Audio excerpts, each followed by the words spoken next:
Food from above.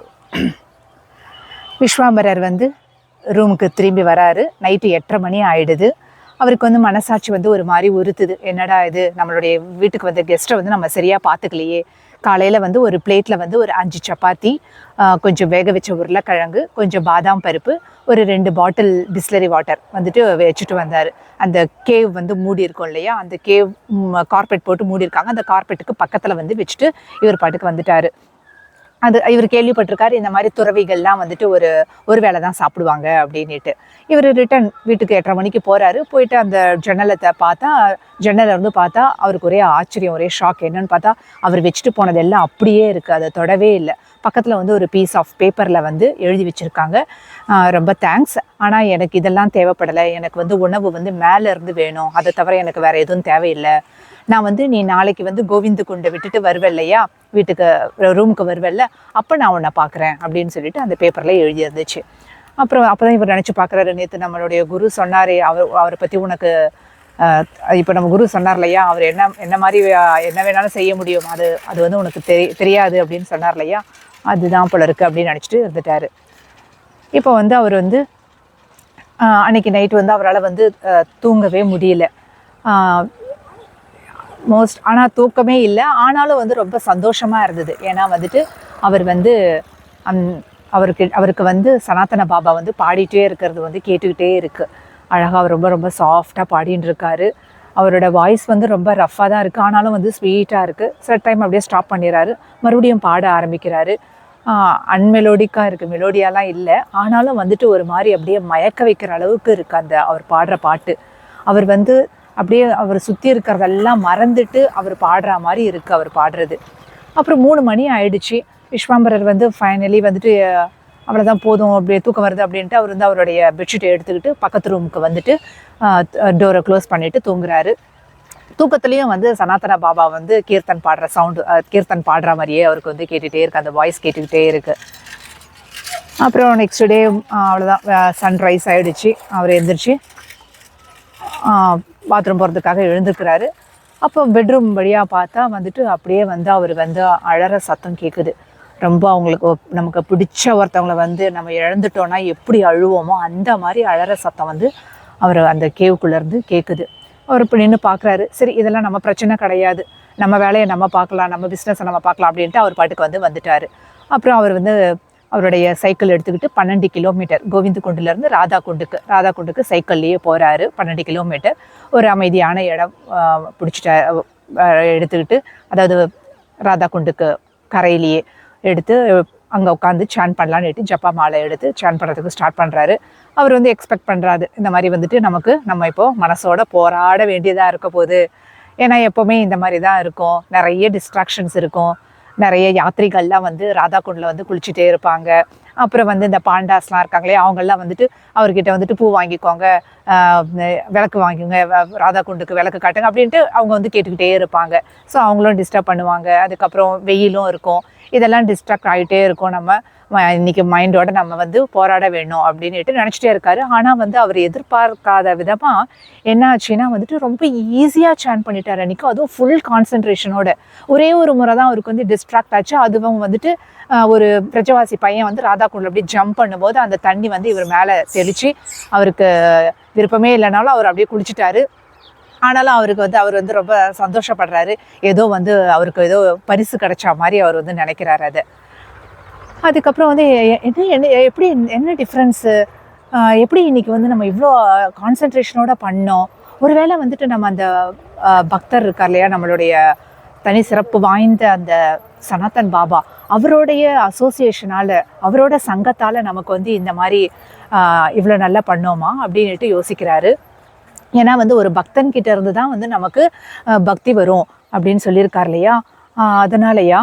அப்படி இல்லைன்னா வந்துட்டு நான் நைட்டு சரியாக தூங்காததால் இப்போ வந்து வழக்கத்துக்கு மாறாக என்னுடைய உணர்வு இருக்கிறதால அதனால் அப்படியே கான்சன்ட்ரேஷனாக வந்துச்சா அப்படின்ட்டு யோசிச்சுட்டே இருக்காரு. அப்புறம் சரி அப்படி விட்டுட்டு ராதா குண்டில் வந்து ஒரு சின்ன மார்க்கெட் இருக்கும். அதில் வந்து அவங்க குருக்கு ரொம்ப பிடிச்ச கரேலா அப்படின்ற வெஜிடபிளை வந்து நிறைய வாங்கிக்கிறாரு. வாங்கிட்டு ஈவினிங் போயிட்டு அவருடைய ஆசிரமில் வந்துட்டு ஒரு பெங்காலி அந்த ஆசிரமம் பார்த்துக்கிறவர் அவருக்கு கிட்ட வந்துட்டு அந்த காய்களெல்லாம் கொடுத்துட்டு அவரோட குருவை பார்க்க போகிறாரு. குரு வந்து அப்புறம் என்ன என்ன நியூஸ் அப்படின்னு சொல்லி கேட்குறாரு. என்ன நியூஸு? அவர் நைட்டு ஃபுல்லாக பாடிட்டு இருந்தார், ஒரே அழுதுகிட்டே இருந்தார், ஒன்றுமே சாப்பிடல அப்படின்னு சொல்லி சொன்னார். அது எனக்கு தெரிஞ்ச கதை தான், அவர் அப்படி தான், அது எனக்கு தெரியும். நான் உன்னோட நியூஸ் என்ன, அதை கேட்குறேன் நான் அப்படின்னு சொல்லி சொல்கிறாரு. என்னோட நியூஸ் என்ன, எனக்கே தெரியல, என்னமோ போயின்னு இருக்கு அப்படின்னதும், ஆமாம் ஏதோ ஒன்று போயிட்டு தான் இருக்கும் எல்லா டைமும் அப்படின்றாரு. சரி ஓகே, நம்ம வந்து இப்போ வந்து சனாதன பாபாவை வந்து நம்ம வந்து ப்ரொடெக்ட் பண்ணணும். ஏன்னா இந்த விசாரணைலாம் போயின்னு இருக்கு இல்லையா, அவரை வந்து நம்ம நல்லா அவரை ப்ரொடெக்ட் பண்ணணும். அதனால் வந்து அவரை வந்து நம்ம வந்து சனாதன பாபான்னு சொல்ல வேணாம், சன்னுன்னு கூப்பிடலாம், ஓகேவா? எப்படி வந்து ஸ்கையில் வந்து வானத்தில் வந்து சூரியன் இருக்கு இல்லையா, அந்த சன் அப்படின்னு சொல்லி சொல்கிறாரு. அவர் வந்து ரொம்ப கிரேட் டிவோட்டி. நான் நினைக்கிறேன் அவர் வந்து எல்லா அபராதங்கள்லேருந்தும் வெளியே வந்துட்டார். அவர் நினச்சாருன்னா வந்துட்டு அப்படியே கல் நெஞ்சம் படைச்சவங்கள கூட வந்து பக்தராக மாற்றலாம், அவ்வளோ அவருக்கு இன்ஃப்ளூயன்ஸ் அவருக்கு, விஸ்வம்பரா. அதனால் வந்து நீ அந்த ஜென்யூன் சாது அவர் தான் வந்து நமக்கு வந்து அந்த மோஸ்ட் வேல்யூபிள் கிஃப்ட்டு. என்னென்னா வந்து ஸ்ரத்தா, அதுக்கப்புறம் வந்து நம்மளுடைய ஆசை, சேவை பண்ணுறதுக்கான ஆசை. இந்த கிஃப்டை கொடுக்கக்கூடிய அளவுக்கு அவங்களுக்கு வந்து அந்த இன்ஃப்ளூயன்ஸ் இருக்குது. இந்த ஸ்ரத்தா தான், இந்த ஃபெய்த் தான், இந்த நம்பிக்கை தான் வந்துட்டு நம்மளை வந்து இந்த கட்டுண்ட நிலையில் இருக்கோம் இல்லையா, இதிலேருந்து நம்ம வெளியே வர்றதுக்கு இந்த மாதிரி ஒரு ஃபெய்த் இருக்கணும் அப்படின்னு சொல்லி சொல்கிறாரு. ஆனால் சம்டைம்ஸ் என்ன ஆகும்னா, நம்ம வந்து ரொம்ப வெட்டாக இருந்தோம்னா ஃபயர் கூட வந்து எப்படி வந்து ஒரு எவ்வளோதான் ஃபயர் வந்து பவர்ஃபுல்லாக இருந்தால் கூட ஒரு வெட்டான ஈரமான ஒரு கட்டையை வந்து அதால் எரிக்க முடியாது. அந்த மாதிரி நம்ம வந்து ரொம்ப பிறவியாக வந்து கடவுளை மதிக்காமல் அவரை கண்டுக்காமல் இருந்துட்டோம். அதனால் நம்மளுடைய இதயம் வந்து ரொம்ப மந்தமாகவும் அப்படி ஈரமாகவும் இருக்குது. இதெல்லாம் தான் வந்து பக்தியை வந்து அந்த பவர் பக்தி வந்து அவ்வளோ பவர்னாலும் அது நம்ம மேலே ஏன் ஆகலைன்னா, ஏன்னா தடுக்குது, இந்த ஈரம்லாம் வந்து தடுக்குது. அதனால் வந்து ஏன்னா அதை விட இது ரொம்ப பவர்ஃபுல்லாக இருக்குது, ரொம்ப பவர்ஃபுல்லாக இருக்குது. அதனால் வந்து நமக்கு வந்து ரொம்ப பவரான, ரொம்ப ஸ்ட்ராங்கான, ஏன்னா அது ரொம்ப பவர்ஃபுல்லாக இருக்குது இல்லையா, நம்மளுடைய மந்த புத்தியும் நம்மளுடைய அஃபென்ஸுங்களும் ரொம்ப ஈரமாக இருக்கிறதால இது பண்ணணும்னா நமக்கு வந்து ஸ்ட்ராங் ஃபெய்த்து தேவைப்படுது அப்படின்னு சொல்லி சொல்கிறாரு. எப்படின்னா சூரியன் மாதிரி, அந்த வெளிச்சம் மாதிரி தேவைப்படுது. அது எப்படி வந்து காலையில் நைட்டு இருட்டை வந்து எல்லாத்தையும் வந்து எடுத்துகிட்டு பகல் கொடுக்குதோ அந்த அளவுக்கு வந்து நமக்கு வந்து அந்த மாதிரி ஃபெய்த்து தேவை. பாகவதத்தில் கூட கிருஷ்ணா வந்து பர்சனலாக அவர் என்ன சொல்கிறாருன்னா, யாராவது ஒரு டிவோட்டி வந்து எனக்கு வந்து ஒரு கை ஃபுல்லாக ஒரு உள்ளங்கை அளவு எனக்கு தண்ணி கொடுத்தா கூட போதும் எனக்கு, ஆனால் அவங்க வந்து அந்த ஃபெய்த்தோடு கொடுத்தாங்கன்னா அது வந்து எனக்கு வந்து ரொம்ப பிரியமாக இருக்கும். அவங்க கொடுக்கறத நான் ரொம்ப விரும்பி எடுத்துப்பேன் அதை நான். அதே வந்து அபக்தர்கள் வந்து நம்பிக்கை இல்லாமல் எவ்வளோ பெஸ்ட்டு குவாலிட்டி என்ன எனக்கு ஆஃபர் பண்ணாலும் வந்து அது எனக்கு வந்து அவ்வளோவா வந்து மகிழ்ச்சி தரமாட்டேங்குது அப்படின்னு சொல்லி சொல்கிறாரு. அதனால் வந்து அதே மாதிரி தான் வந்து ஹோலி நேம் கூட வந்து நம்ம வந்து ஃபெய்த் வந்து தேவைப்படுது. ஃபெய்த் வந்து தேவைப்படுது. ரூப கோஸ்வாமி என்ன சொல்கிறாருன்னா, கிருஷ்ணாவுடைய நாமம், அவருடைய கேரக்டர், அவருடைய பாஸ்ட் டைம்ஸ், அவருடைய செயல்கள் எல்லாமே வந்து கற்கண்டு மாதிரி அவ்வளோ ஸ்வீட்டு. ஆனால் வந்துட்டு நம்மளால் வந்து அதை வந்து டேஸ்ட் பண்ண முடியல. ஏன்னா வந்துட்டு நம்ம வந்து நம்மளுடைய நாக்கு எப்படி இருக்குன்னா வந்து ஜாண்டிஸ் மஞ்சக்காமலை வந்த நோயாளியோட டங்கு மாதிரி இருக்குது. அவங்களுக்கு எதனா ஸ்வீட் கொடுத்தோன்னா அவங்களுக்கு வந்து அவங்களால டேஸ்ட் பண்ணவே முடியாது.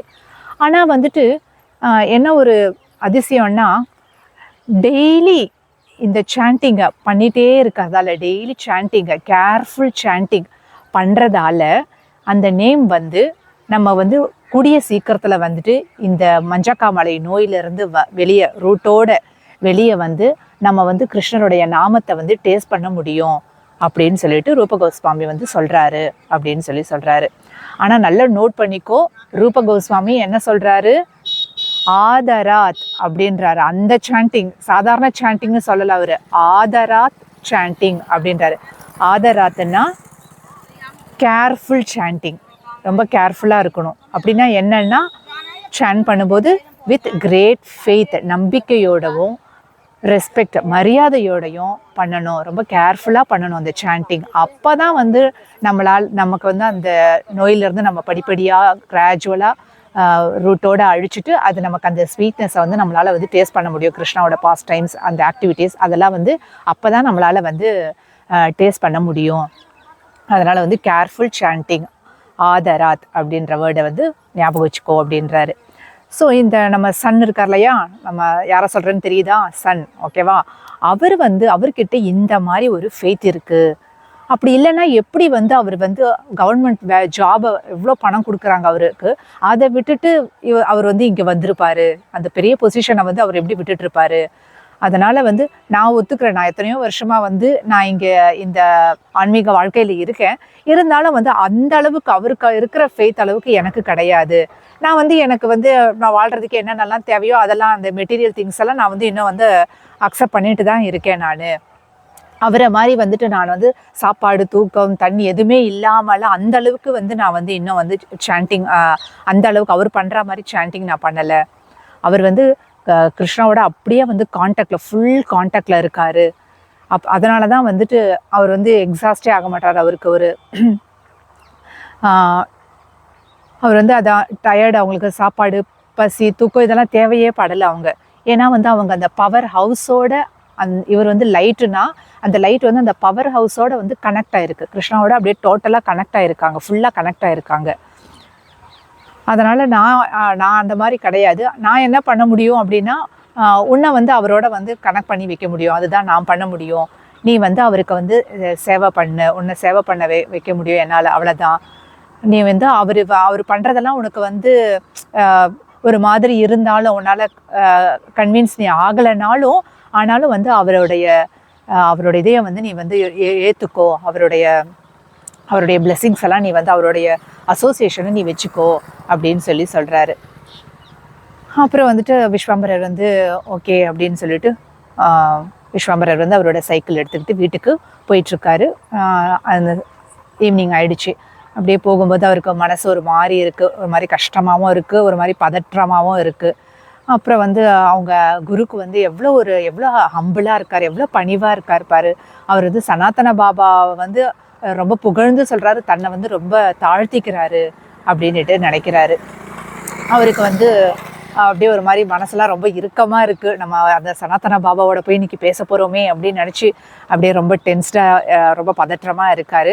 அவர் அப்படியே சைக்கிளில் போயிட்டு இருக்கும்போது பார்த்தா அவர் வந்து ஆப்போசிட் டைரெக்ஷனில், பரிக்கிரமா எல்லாரும் இப்படி பண்ணுறாங்கன்னா அவர் வந்து ஆப்போசிட் டைரெக்ஷனில் அவர் சைக்கிளில் போயிட்டுருக்காரு. ஸோ எதிர்க்க ஆளுங்க வந்துகிட்டே இருக்காங்க.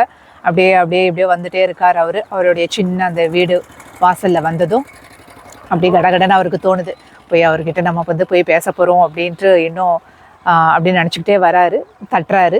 கதவை தட்டினதும் வந்துட்டு பார்த்தா வந்துட்டு அவருக்கு வந்து ஒரு வாய்ஸ் கேட்குது. சனாதன பாபா வந்து ஆன்சர் பண்ணுறாரு.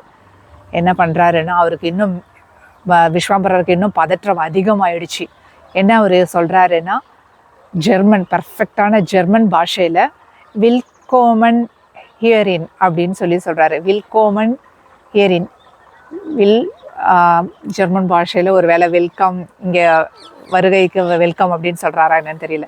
ஸோ வந்து வில்கோமன் ஹியரின், இதோ அப்படின்னு சொல்லிட்டு